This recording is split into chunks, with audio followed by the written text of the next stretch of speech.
What is going on, everybody? It's your boy John, and welcome back to Gearbox. So today we are working with the lovely 2022 Mark V Toyota Supra. But before we get into the install and the main event of today's video, I want to show you all a part I actually put on off camera. It's really not that exciting of an install or anything. It doesn't really change the look or feel of the car in any way, shape, or form. But it is something I want to tell you guys about, because if you've done any research on the Mark V platform, whether you own one or whether you're just trying to learn about them, you might remember that the wind buffeting noise when you're above, let's call it 35 miles an hour with the windows down, is absolutely atrocious. So what they make are these things right here. Basically, without these, this little piece doesn't protrude, it's just flat. These are attached via 3M tape and have this little kick out here. I'm no scientist, I'm no aerodynamicist or whatever the hell you call it, but those things have worked wonders. I'm telling you that because when I started researching these things and saw the wind buffeting and whatever, I was like, it can't be that bad. Well, then I drive with the windows down, I'm like, yeah, it's pretty bad. But then I started to think, there's no way that this little kicky outy thing does shit, and I'm here to tell you that it does. So if you have a Mark V Supra and you do not purchase those, you're an idiot. Public service announcement, you heard it right here first. Anyway, that's all I wanted to say about that. They are pretty cool, pretty cheap. 3M tape, stick them on, and good to go. So now what we're going to talk about is the main event, which is going to be a duckbill spoiler on the Supra. So let's go inside. I'll tell you about the part itself. I'll tell you where I got it, and we'll get things rolling here. Now that we're back inside, it is time to officially reveal the duckbill that will be going on the Mark V, and that is going to be this beauty right here. I apologize for the mess. I just got back from my cousin's bachelor party this past weekend, which was a lot of fun, but your boy's dragging a little bit of ass. So bear with me, but we're just gonna make it work. Anyway, this lip spoiler, or duckbill rather, is from A90 shop, as you can see by the sticker, and this is the carbon fiber alpha spoiler. Now, if you guys have been watching the channel for a while, you know that I'm basically a trailer park whore for a carbon fiber duckbill spoiler. I put one on my WRX, absolutely loved it. So we had to continue the trend here with the Supra, which will more or less be the first, legitimate modification to the car as far as aesthetics or sound or whatever. So I'm pretty excited about this. Now, obviously, we'll see it on the car here in a little bit to test fit, but I think my favorite part of this is this little notching right here. I think it adds a little more of an aggressive kind of styling to it, but I have put it up against the back of the trunk, and it seems to fit really, really well. So what we're going to do now is we're going to take a look at this, and basically we're just going to line this with 3M tape, which is provided, and we're gonna do here, and then we're gonna do on the back as well. Now, if this is your first time doing this install, it's unbelievably easy, and I'll show you a trick as far as how I do it here in a second. But one of the biggest things you want to keep in mind is don't put the 3M tape right on the edge, because then you can see it. You want to put it in a little bit so it's still obviously sticking to the car and sticking to the lip spoiler, but you would, if you went up to the car or you're washing the car, you're walking around a car show and people are looking at it, they're not going to see this thick ass, 3M tape sticking out of it. Minor detail, but there's no worse feeling than installing something and realizing some imperfection right away. So just gonna save yourself a little bit of time and anxiety or whatever, and we'll get right into it. So Gonna go ahead and line this. I'll show you the after here in a second, and then we'll go back out to the garage. Stick her on. As you can see here, we have now applied the 3M tape. I'm a big believer in you can never have too much 3M tape, so use it as liberally as you want. I kind of went with the route of let me get close to the front edge here, and then we went close to the rear edge, obviously keeping in mind what I said in the last clip. You know, you don't want to get it too close, but that should be pretty hidden. And then also putting some tape here in the crease, kind of where that duckbill really starts to come out and where it will attach into the back of the car. Pretty easy. Really just use it like it's masking tape and shouldn't be too much of a hassle, I wouldn't think. But anyway, now what we're going to do is let's grab some painter's tape. Got that.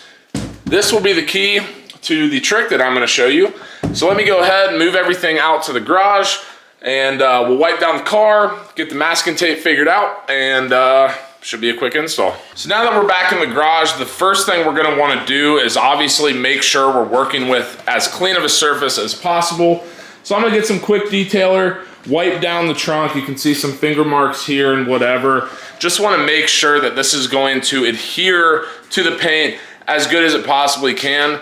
Especially right now here in Greenville, South Carolina, we have pollen out the ass. So want to make sure, double, triple check all that pollen, all the, you know, oil shit from my fingers, everything is off the paint before we apply it. So I will get the quick detailer, wipe it down, and we should be ready to install. So now that we have everything wiped down, we have the duckbill on the actual trunk, not taped in yet, but just test fitting it. Now what we're going to want to do here, and this spoiler is actually pretty nice because of how far it comes out here to the panel gapping. So what we're going to do is we're going to kind of massage that around, get it as dead nuts in the middle as possible. And then what we're going to do, actually let me set y'all down. And then what we're going to do is we are going to get a piece of masking tape and we are going to mark the center. Some people like to do the edges or whatever, but because we more or less have the edges measured out based on the panel gaps, just want to mark the center, make sure that, you know, everything lines up the way it should, because once you undo the double-sided tape, good luck. You do not want to be doing that. So gonna mark it off here real quick, and I will show you what that looks like. So basically what we're going to do here is, let's take a look. All right, so we got that right there. This right here, maybe just a smidge over. That might be too much. Just the tiniest little bit over. All right, so I'm pretty satisfied with this gapping right here. I think that is about as close as you can get it. So now what we're going to do is we're just going to guesstimate the middle here. We're going to do something like this. Pull the tape back and go right there. Now the deal here, obviously we need to cut said tape. So we'll get a razor blade. Where is it, where is it, where is it? There it is. It's hiding from me. So now we're going to carefully take a razor blade, and yes, this razor is disgusting. I use it way more often than I would like to admit. We're going to do something like this. And now we should be able to remove the spoiler, take off all of the tape, and then we'll put it right back on, lining up directly with this gap right here. In theory, should work 100,000% of the time. In practice, I'm an idiot, so I'll probably mess it up, but I'm gonna film the moment of truth. That's for sure. So we'll see how it goes.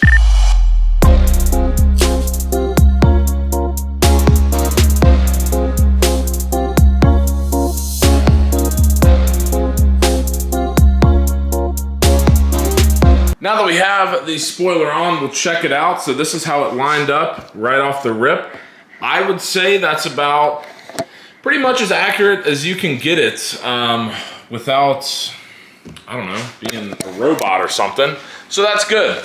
Double checked the gapping here. Everything looks really good. And now really the name of the game, just kind of putting some pressure on it, making sure everything is sticking. Obviously over time, especially once it heats up, it's really going to stick. So I wouldn't necessarily do this install if you're about to go drive your car. I don't know if that's a good thing or a bad thing. I would just assume not. So I'm gonna, let it sit overnight, hang out, do whatever. But that's pretty much it, guys. Pretty simple. I think it looks so sick. You get this shot. Actually, let me take the tape off and then we'll really get some proper shots of this. Much better. So there it is, the A90 Duckbill on the MK5 Supra. I think this thing is absolutely sick. And what I love about it the most, honestly, is the fact that, stock, you can kind of see the body line here. It kind of tapers off and then goes right here. I like how this extends that entire deck lid. I don't know what it is about that. I just think the lines work a lot better on the car, but this thing is sick. And now we have officially done our first mod. Yeah, we did Beamer code. Yeah, we've done some other little shit here and there, but this is the first thing I'm sure people will see on this car to really be like, you know what? That's not a stock Supra, and it might be small, but I guess you could say one small step for man, one giant leap for gearbox. So that is going to do it for today's video, guys. If y'all have any questions, comments, or concerns installing a Duckbill yourself, drop them in the comment section down below. If you liked this video, liked what you saw, give it a big fat thumbs up. And as always, hit subscribe, hit the notification bell to get notified every single time we upload a video here on Gearbox. And until next time, peace. 是留在自己那张脏乱的床，手摆好姿态对我装上了。